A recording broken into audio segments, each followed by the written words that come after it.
But claims today our major supermarkets are setting unfair prices, abusing their power and ripping off suppliers like our farmers.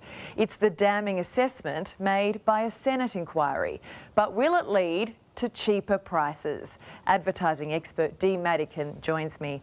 Dee, there's not a lot of love for our major supermarkets, and I don't think this is going to help. How damning is it? It's massively damning what we heard today. They've been screwing Australians on both ends, at the consumer side and at the farmer side, and I think people have just had enough. So the Senate inquiry made 14 recommendations, the main ones being price gouging be made illegal, and that would come with criminal penalties, and major supermarkets be broken up if they abuse their market share. Now, the government would need to implement this first. How likely is that to happen though, Dee? I think it's fairly likely because just as those two groups have been sort of screwed over by the supermarkets, they've all joined together now in one really angry voice, and I think the government will listen to it. And I think what we've seen this week with the fines for Qantas and that is that we've got a government and we've got regulatory powers now that, you know, aren't like beating someone with a feather every time they do the wrong thing. See, I just look at what's come of this today and I say, I don't see anything in this that's going to make my money stretch further at the checkout.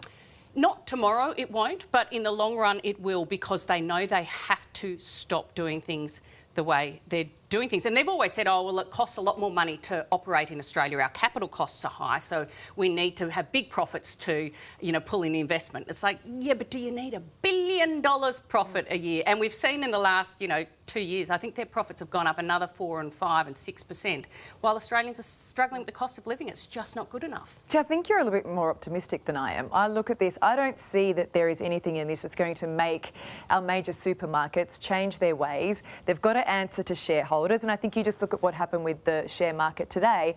It barely moved, and that kind of says to me, it's business as usual.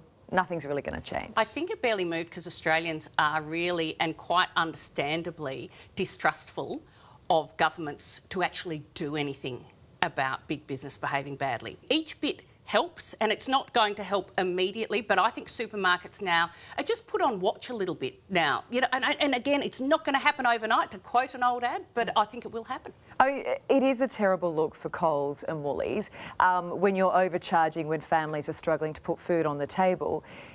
Do they potentially look at this and say, you know what, let's change it ourselves? I mean, they have an opportunity here to be the heroes. And yet they won't. And the reason they won't is because their executive bonuses are tied to profits, and this is what's stuffed up Australian companies and cost Australian consumers for so long. And what these companies don't understand is they're actually hurting their brand long term. So if more supermarkets do come into Australia, people will look at Coles and Woolies and say, stuff you, I'm going somewhere else. So they're going for short-term profits. They're going to hurt themselves in the long term. Well, it sounds like here the Albanese government's going to have to step in. It's going to have to change that feather to a big stick Yes. if we actually want anything to happen. So that's where the pressure now is on the Labor government. Absolutely. All right, thanks for that, Dee. Appreciate it. Thank you. Let's see what happens, huh?